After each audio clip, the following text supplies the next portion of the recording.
بسم الله الرحمن الرحيم.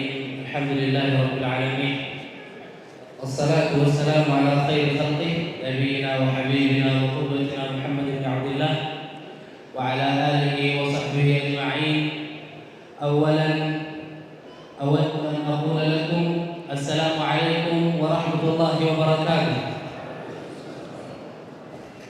Akkuma beekamu sagantaan guyyaa har'aa nuuf halaan miidiyaa fi shabaabni yookaan dargaggoonni kaawunsiliin magaalaa Asallaa hojii ta'uudhaan sagantaa kana fakkaatu kana hundi keessanuu kanaaf suuba garagaraa dhuftan isin jechuun barbaada. Hubannoo waa'ee miidiyaa irraa qabxii nuuf halaan akkam ture kaayyoon isaa maalidha waan jiru gurraa qalbitti qabuun akka hin deeggarfatan kabajaan isin gaafadha. Bismillahirrahmanirrahiim. Jalqaba irratti hubannoo waa'ee miidiyaa irratti isa jedhudha.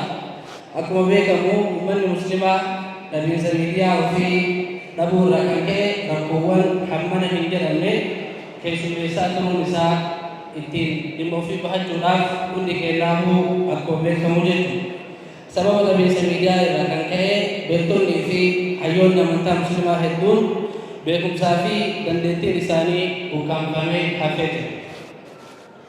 Daa'imwanii fi ulamaawwan gurguddootii kanaaf jecha jiruu isaanii fi lubbuu isaanii aarsaa godhan yaadachuun akkasumas seenaa isaanii dhaloota barsiisuu irratti miidiyaan gahee yookaan shoora olaanaa kan taphatu ta'uu hundi kennaafuu hin beeku. Amantaaleen garaagaraa yeroo ammaa kana keessatti amantaa isaanii dhaadhessanii ol guddisanii addunyaa irratti beekamtii guddaa kan horataa jiran inni guddaan shoora olaanaa kan taphataa jiru miidiyaa kan ta'e hundi kennaafuu hin beeknaa jechuudha. Garuu amantaan keenya osoo waan irraa dubbatan, waan irraa wal barsiisan, waan irraa himan hedduu qabu akka barbaadamutti miidiyaa itti dhimma bahu hin qabu waan ta'eef miidiyaa dhimma ittiin bahu gatii hin qabneef wantoonni silaa itti dubbatanillee itti wal barsiisanillee ukkaanfamee hafee jira.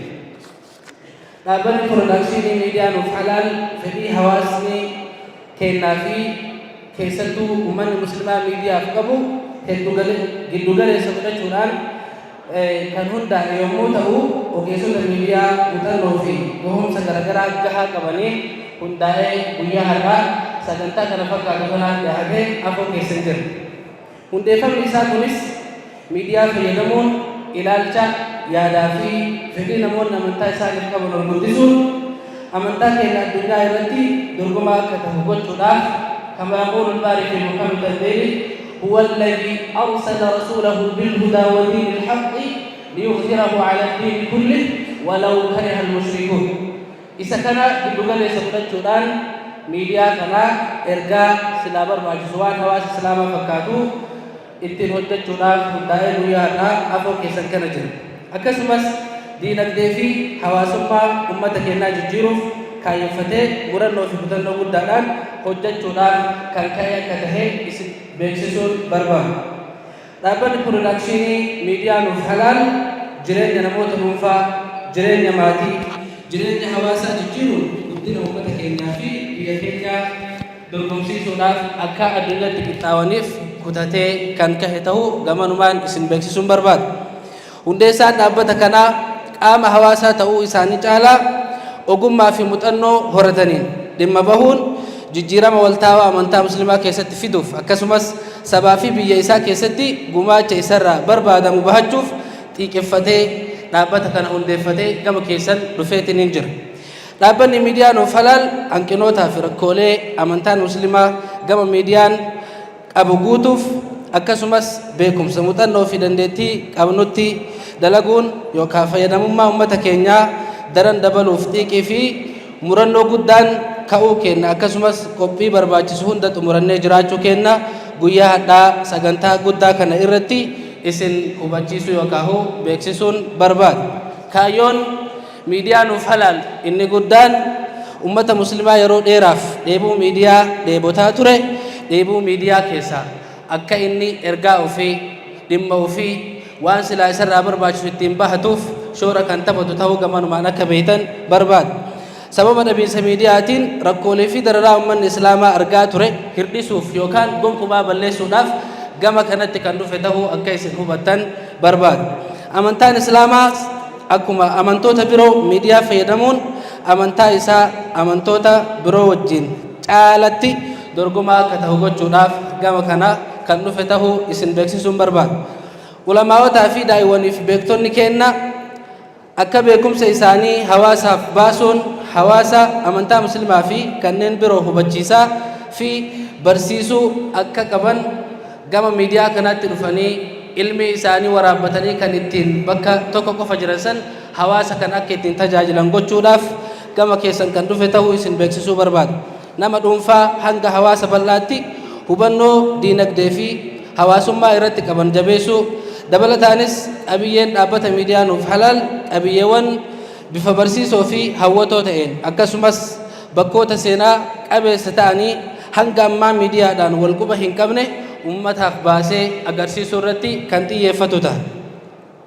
Hamma danda'ameen odeeffannoo qulqulluu ta'ee madda argamni isaa qulqulluu ta'e irraa odeeffatee bifa oduu sagantaalee biroo irratti hawaasa kennaa fi guyyaa guyyaan akka gahu kan ta'u gamanumaan isin beeksisuun barbaada. Ummanni keenya eegumsaa fi kunuunsa qabeenya uumamaa fayyadamummaa diinagdee fi nageenya naannoo fi biyyaa dagaagina eenyummaa fi kan kana fakkaatan irratti hubannoo beekumsaa fi muuxannoon deeggarame akka horatu taasisuu haala jiruu fi jireenya isaa jijjiiree maatii isaa naannoo isaa akkasumas biyya isaa akka jijjiiru irratti kan hojjetu ta'uu gamanumaan isin beeksisuun barbaada.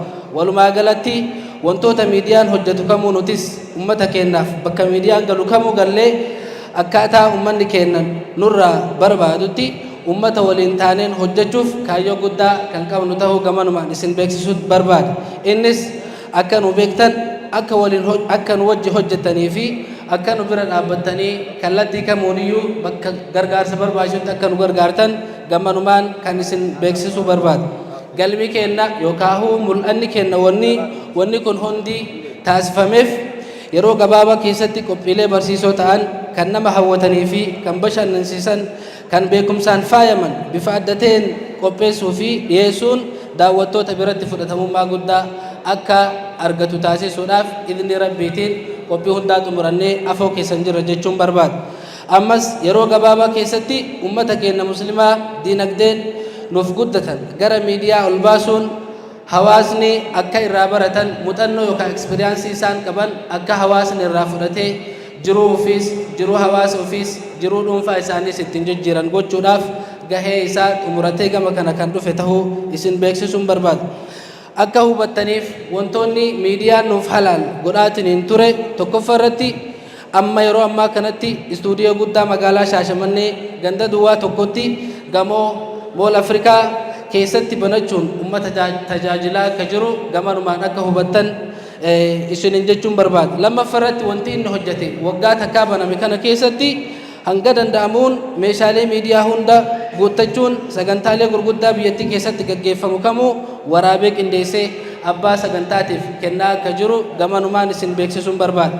Qabxii sadaffaa irratti qophii markaza garagaraa irratti godhamu markaza sanaaf waan isa fakkaatuun nashiidaa hojjetee meeshaalee guutuudhaan sagantaa guutuu waraabee abbaa sagantichaaf kennaa kan jiru ta'uu gamanumaan isin beeksisuun barbaada. Afraffaa irratti namoota gurguddoo biyyattiin qabdu keessummaa affeeree waan ummata muslimaa fi hawaasaaf barnoota qabu afgaafii godhee toora sooshaal miidiyaa isaa irratti gadi dhiisee hawaasni akka irraa fayyadamaa jiru akka bartan isin beeksisuun barbaada. Shanaffaan walumaa galatti miidiyaan nuuf halaal gama kamiinuu akka miidiyaatti bakka bu'ee hamma danda'amu rakkoo amantaa muslimaa fi furuu fi fooyyessuu irratti kan argamu ta'uu gamanumaan isin beeksisuun barbaada. Xumura irratti yaada kee yeroon xumuruu miidiyaan nuuf halaal miidiyaa ummataa fi ummata muslimaaf dhaabbate ta'uu hubattanii gama danda'amu kamiinuu ummanni amantaa muslimaa cinaa miidiyaa kana akka dhaabbattan waliin taanee akka hojjennu rakkoon yoo jiraate akka waliin mari'annu yoo balleessine akka nu gorfattan yoo dadhabne akka humna nuuf taatan waan kamiinuu akka cinaa keenyatti argamtan kan isinin jedhu ta'a. Egaa waliin ta'uun waliin ijaaruun ammuma irraa kan eegalu waan ta'eef hundi keessanuu bilbila kiisa keessan jiru baafattanii يوتيوب نوف حلال ميديا سبسكرايب أكا قوتني مسيس ساتاتا أكا سمامس تيك توك الرانيس نوف حلال ميديا كنجرو فولو قوتني أكا إرقاء جران دبر هردفتن إني برا قما سوشال ميديا في بيتي نلين نوف حلال ميديا بناميوان جروف أكا أجران هردفتن قما نمان اسنفيرون بربادا وعلى هذا القدر أكتفي وبالله التوفيق والسلام عليكم ورحمة الله وبركاته.